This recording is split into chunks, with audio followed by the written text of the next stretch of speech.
If you're looking for a build that can make use of that huge stockpile of throwing items you've been building up throughout the game, or have some off-turn healing through throwing, or maybe you just want to tell your enemies, I regret to inform you, you are to be executed, and do some very respectable burst damage, believe it or not, Arcane Trickster might be a good place to look. Alright, so let's get into character creation. We're going to want to have dexterity maxed out for sure, and I like to have decent score in Constitution and at least 12 in Wisdom for saving throws. But you have some flexibility here. The truth is, more often than not, we're not really going to want to use our spells offensively. We just don't have the spell levels for it, and often we're better off trying to get some damage out of sneak attack. So you could dump intelligence and move charisma up to 14 and make a very successful face character out of a rogue due to their many proficiencies and expertise. But for this example, we're assuming this isn't your face, and we'll do them this way so that once they get magical ambush at level 9, you do have a reasonable chance of landing some impactful spells like hold person on someone.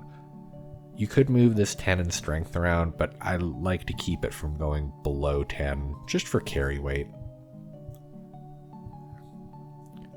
As for proficiencies, you'll probably go your standard dexterity things, acrobatics, sleight of hand if you don't have it from the background, stealth.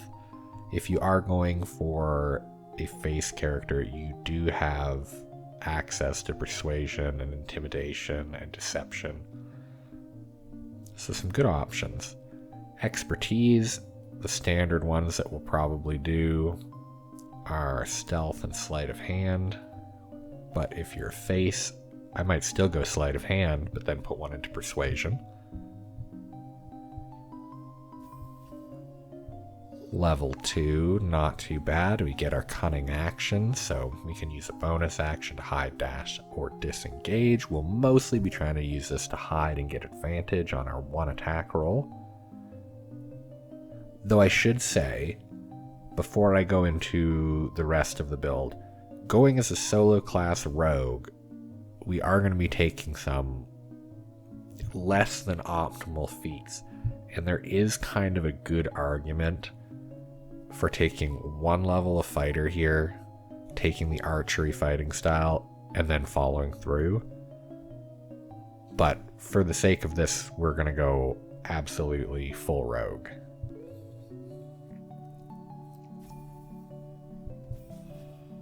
Level 3, we get our subclass, which is going to be Arcane Trickster. We get the benefit of having a permanent mage hand, which is pretty neat. Now, it still has very low HP. If it dies, you need to take a short rest, but still quite useful. If you're doing a face, I like to take friends. Otherwise, you're not really going to be using these particularly offensively, so if you need light, that could be useful to put on an ally. I like to take minor illusion for grouping enemies and blade ward in case you get yourself into a sticky situation. As for spells, it's going to be a little dependent on things. If you're dumping intelligence, probably disguise self and then either color spray or sleep where they don't have saving throws are the best bet. But admittedly, Tasha's Hideous Laughter is probably the strongest one at this level. For now, it's still early enough. I think Sleep is quite powerful early on. And for expanded spell list, I think it's hard to argue anything but taking Shield. Just such a big defensive boon for a class that usually doesn't have quite as much to do. So we'll pick another spell. At this point, I like to pick Disguise Self because it can be useful for some stealing and stuff. And we'll swap out Sleep for... you can take your pick here, admittedly. I do like to take Jump to get yourself into some more advantageous positions for combat. And here's the first feat. So, this is where it gets a little interesting. If you are not an elf, you can either pick up Weapon Master here to get +1 to your dexterity and longbow proficiency. You can alternatively use the Bracers of Archery up until level 8, which is probably what I would recommend. And instead you'll take Moderately Armored to boost your dexterity by 1 and get access to medium armor, which helps your survivability a huge amount. You can also equip a shield at this point. Later on we'll want to dual wield, but for now a shield is fine since we're playing ranged. Level 5 we get Uncanny Dodge, which is a nice way to reduce a little bit of damage. And we can replace another spell, and I personally take Tasha's out and I might pick something else up that's going to be a little more useful and thief feeling. I like Fog Cloud, great for stealing stuff.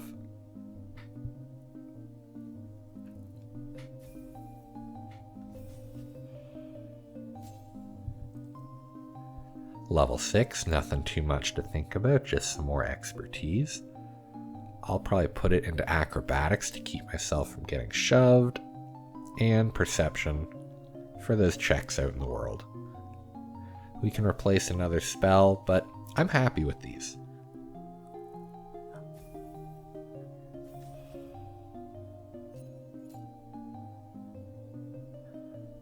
Level 7, we get Evasion, which is a big help for when you're targeted by those dexterity saving throw spells.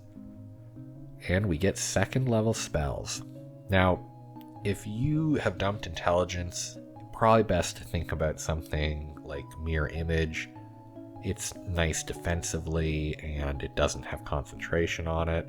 Invisibility is very thematically good. Blur is, to me, arguably better than Mirror Image. Mind you, it does have concentration, so you do run the risk of losing it. But since we're doing intelligence, I'm going to take Hold Person, and if there is any offensive spell your Arcane Trickster is going to try to use Magical Ambush with, it's probably this one. At this point, I think you could remove Disguise Self, though I think there's good arguments for keeping it. However, I do like to swap it out for Misty Step just in case you need it.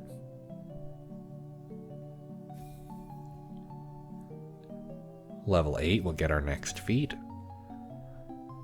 So if you are not an elf, oh, well, I guess we'll deal with this first. Optionally, you could take Knock here just to make any really hard doors open easy. There's a fair amount of argument for your pick here. I'm going to take Mirror Image just in case we get into a sticky spot and I don't have to worry about concentration. So, if you weren't an elf, we'd probably come down, get another +1 to dexterity, get proficiency with longbows, and any other finesse and ranged weapons you want. But eventually we'll want to be using longbows for sure. Since we're an elf, we already have proficiency with longbows, so we can go ahead and get ability score improvement and cap our dexterity at 20.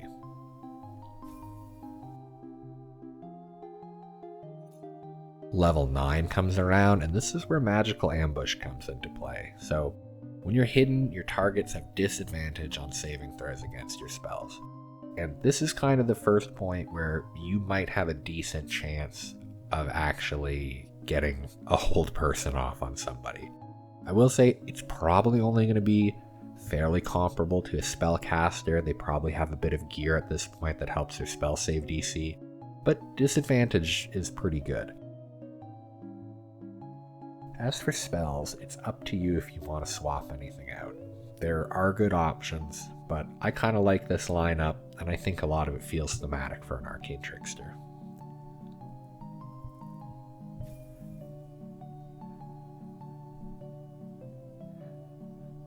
Level 10, we get yet another feat, and we get access to another cantrip. This is kind of take what you think is useful. You're probably not going to be using anything for damage. You could take True Strike to try to set it up, but it's a bit of a risk. I don't find I get a ton of use out of it. I'll probably just take something like Light in case I need to put it on an ally. As for another spell at this level, I do like getting Invisibility. I think it fits really well with the Arcane Trickster. Now, I'll say you could have probably done this at level 8, though I find the difference between 8 and 10 not to be too bad. But this is where I like to pick up Sharpshooter. You definitely could have done this earlier, but I find your damage is alright enough considering so much of it comes from sneak attack and there's only one attack per round. But at this point at level 10, you're going to start to have a lot of gear that increases your chance to hit, and it offsets Sharpshooter pretty easily. But if you were managing to hide and get advantage early, you definitely could have taken this early, so that's a preference.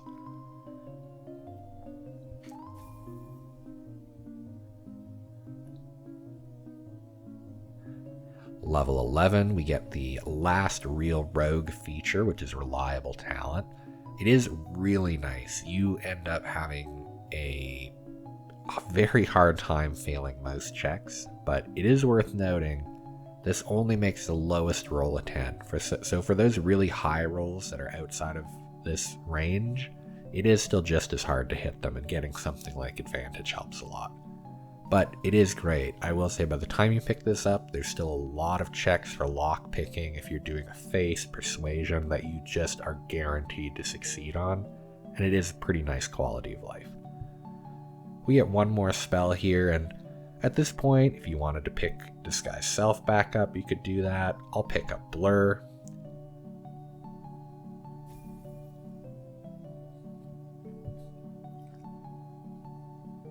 And level 12, we get one more feat. Can swap out a spell, so just for the sake, we'll put Blur there. And there are some others that can be fun for you. Blindness is another one of those ones that with Magical Ambush can be fairly good, but I think we'll leave things as we have them.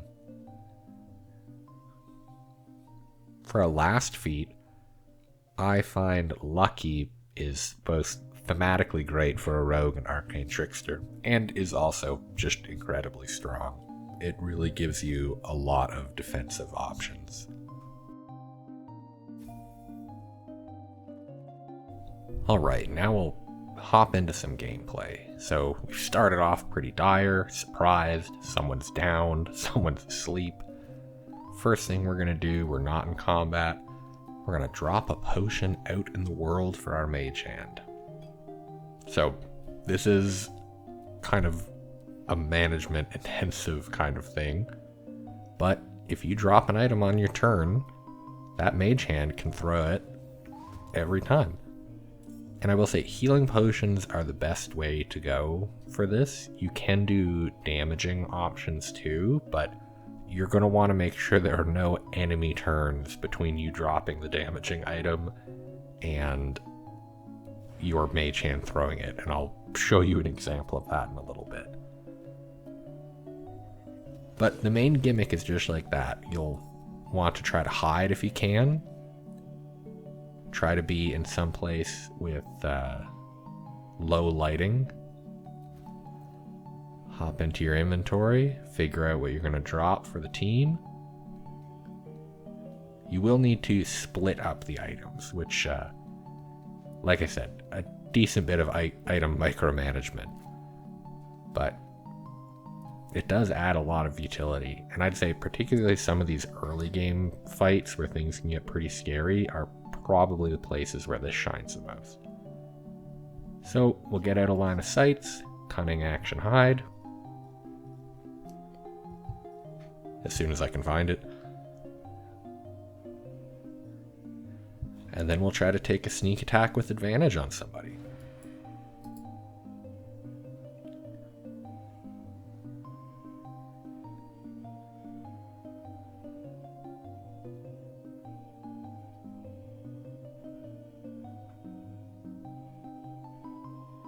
And it is worth noting, this will show it off here, our normal attack arc can hit it. The sneak attack is a very straight line. But if you have the things set up in place to trigger sneak attack, it will still go off even if you didn't choose the sneak attack option. So this gives you a little more flexibility in how you're attacking, You can still do it with the more curved arc of a regular attack or the straight arc of the sneak attack, which can actually be valuable at times.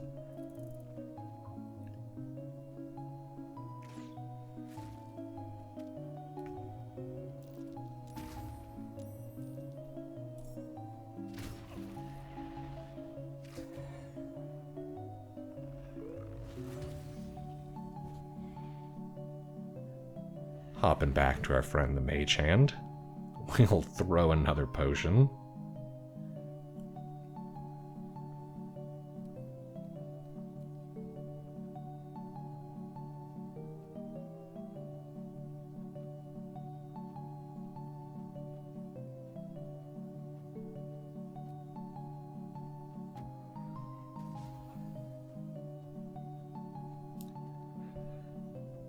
And another useful thing to know about sneak attack too is if you're using some of your special arrows, these will also still take sneak attack into account, provided you meet the criteria for it. So we're hiding here, we're lining this up behind him to knock him down and do a bit of extra damage.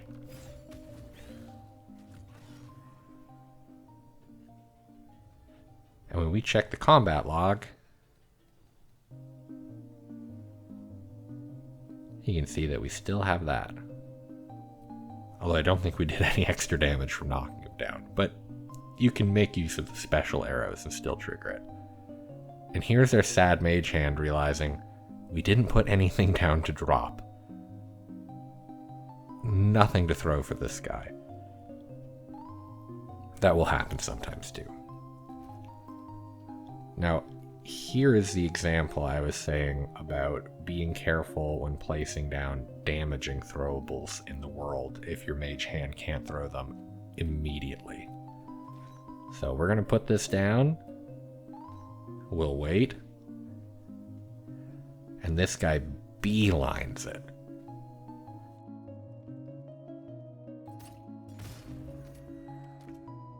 Not just incredibly rude, but very unfashionable. Here's some later game footage showing off some of the bigger crits you can do. So same gameplay idea, use your cunning action hide, and pull out a sneak attack on someone that qualifies. Part of the reason I do like longbows is because they do have a longer range than the hand crossbows, and you definitely want to be doing definitely want to have as many options in combat to hit as you can. So this 45 is actually a pretty average roll for a non-crit, which is fairly respectable. I think if you're doing an unoptimized character with extra attack, that's probably pretty comparable. And I believe this is our big crit sneak attack.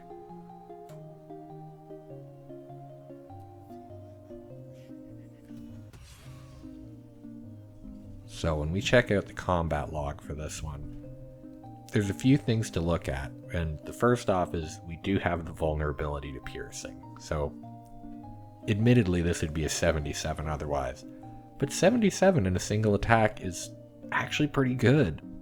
And with that, we'll start to go through some rapid fire items starting from the early game and going further in.